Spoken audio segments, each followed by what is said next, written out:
Today, we generate more renewable energy than ever. Yes, we do. But so what? It's still a tiny amount.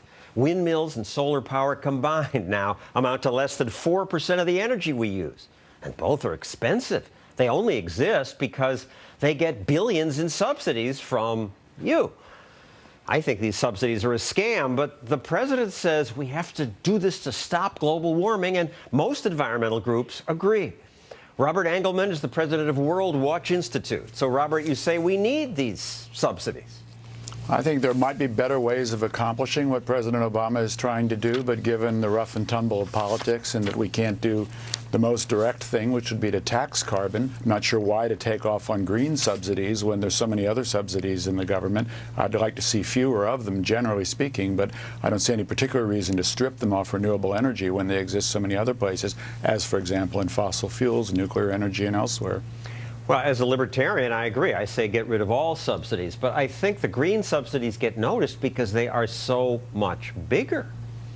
They aren't that big. I have a list here. If you look at natural gas, oil, and coal, less than a penny per megawatt hour. But wind is 100 times what oil gets. And solar is 1,000 times more. That makes all the sense in the world. What is immature about fossil fuels? What subsidies are typically used to do is to help technologies that are startup and aren't likely to make it, because any new technology is likely to need help to actually become profitable, to gain a major volume. The real question you ought to be asking, John, is why are there subsidies for coal, natural gas, and the fossil fuels? I don't know, and I agree. Let's get rid of all of them. But okay, for the new areas, it's been 20 years at least now. When is it no longer baby steps for them? 100 years? As long as we don't tax carbon, they're probably going to need some help, because carbon-based fuels have lots of advantages. I hope it's not necessary for 100 years. I hope it's not necessary for 10. But it's certainly a good thing right now compared to the alternative that's available politically. And what about the wasted money on these subsidies? Solyndra got a lot of publicity. That was $500 million. Abound Solar went bankrupt too, $400 million. I got a free golf cart because of an idiot electric car subsidy where there was so much of a tax credit that the cart was free. Yeah, I mean, these are illustrative of absolutely nothing in particular. It was a one-year program basically because there was all this money going into stimulus, and the government was looking for win-win situations, and somebody had the idea, and I don't think it's a terrible one, let's encourage golf carts and see if they can become a larger mode of transportation. Well, not let's on golf encourage courses, electric but vehicles. But is electric power so clean?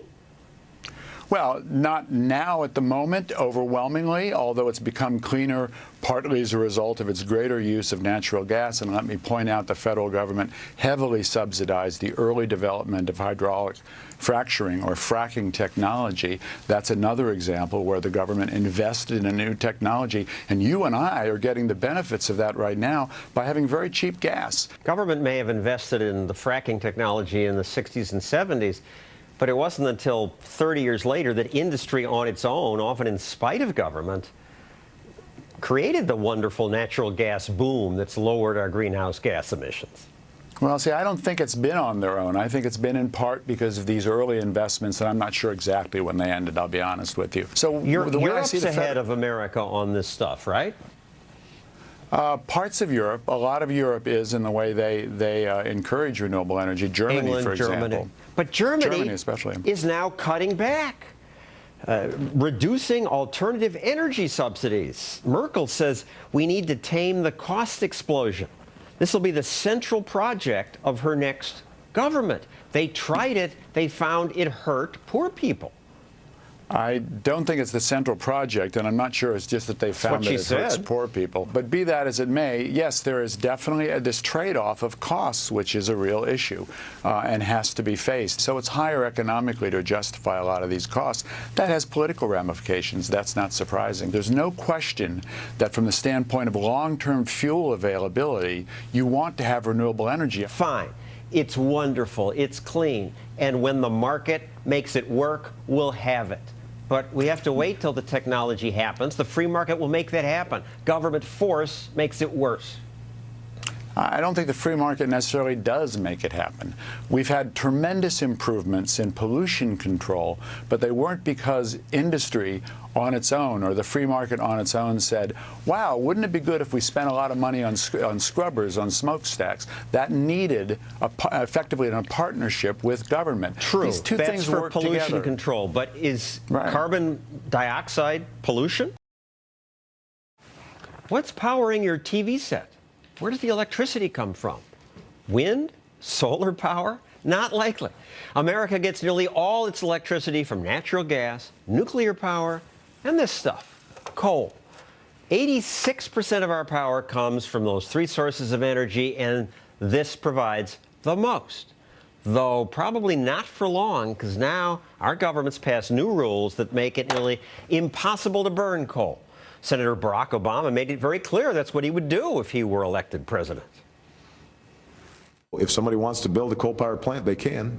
It's just that it will bankrupt them because they're going to be charged a huge sum for all that greenhouse gas that's being emitted.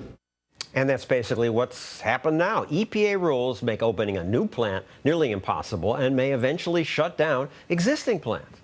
And maybe that's a good thing. Burning this stuff does produce more than a third of America's greenhouse gases. Natural gas, as the previous guest said, emits much less, and nuclear power gives off no CO2. So since coal is so dirty, why not discourage its use? Bill Bissett of the Kentucky Coal Association says that's a terrible idea. Why, Bill? It is a terrible idea, John, because we have the coal in the ground here in the United States. It's plentiful. We have the best reserves in the world, yet we have a president in Washington who's making us go overseas to sell it. And by the way, to your previous guest, I can tell you right now, Europe, like you said, is moving absolutely towards coal because it's a great emerging market for us. But it's going to bake the earth with greenhouse gases, global warming. We hear that a lot, and even if you put the climate change, let's say, discussion aside, you've got to look at the fact that so many other countries, again, Germany, like you said, are moving towards coal, and they're doing so rapidly. So that's going to create so much more carbon that whatever we do here in the United States is going to be quickly nullified by what's going on overseas. And I don't think the president is calculating that, in his decisions right now. Well, even if global warming is hysteria, this stuff pollutes the air more than natural gas, more than wind power, certainly, and solar power. So if we discourage it, seems like it's a nice thing to do for people. What's important to realize is we do have clean air right now. We're burning more and more coal. We're using more and more electricity. We're creating more and more electricity at a time when the air is the cleanest it's ever been, since the industrialized time. And what's frustrating, though, is I think we get zero credit for the progress we've made. Your industry has found amazing ways to clean the stuff before it leaves the smokestack. What we're frustrated with, we seem to be having these laboratory-based technologies. They don't exist in the real world that the president's supporters think we should use in coal that'll have very negligible effects on the environment, but will essentially knock us out of the marketplace, which is what concerns us greatly as a nationwide industry. Now, it's not like you have no political support. Some members of Congress, mostly from states that produce fossil fuels, have been critical of the president's regulations. He needs to take his foot off the neck of the energy producers. They're declaring war truly on jobs. So they just can't win? They're the minority? They are the minority in most cases now. Democrat Senator Manchin, I think, is a strong voice for coal. But you look at the House, so many initiatives there, but, they tend to die either, on Senator Harry Reid's desk or by the president's veto. This president, the most powerful man on the planet, is really targeted our industry. In his first term, far more about coal production. This term, he's far more targeted the usage of coal. And what we're seeing is a real loss of our market, which is putting people out of work. It's not just the president. Sierra Club. It's an outdated, backward, and dirty 19th century technology. Mm-hmm. And that is what those anti-coal activists say and say again, time and time again. But they offer no solutions. Your previous guest talked about the importance of renewable energy. We understand that, but for every gigawatt of renewable energy, you need a gigawatt of fossil fuel to back it up. Why? Because when the wind doesn't blow and the sun doesn't shine, you've got to have that reliable electricity. Thank you, Bill Bissett. Now, He's a lobbyist. Let's talk to someone in the coal business who gets his hands dirty. West Virginia coal miner Mark Nelson. What's happened where you live? People are losing their jobs. People are losing their cars. People are losing their homes. West Virginia is taking a beating. But maybe it's a good thing for people. There's black lung disease. A lot of harm comes from the work to people like you. Well, you know, the technology has came a long ways. Our industry is a lot cleaner. Our industry is way safer than it used to be. They don't show the good side of our industry. Everything is only about the bad side. They're not showing the advancements we have made.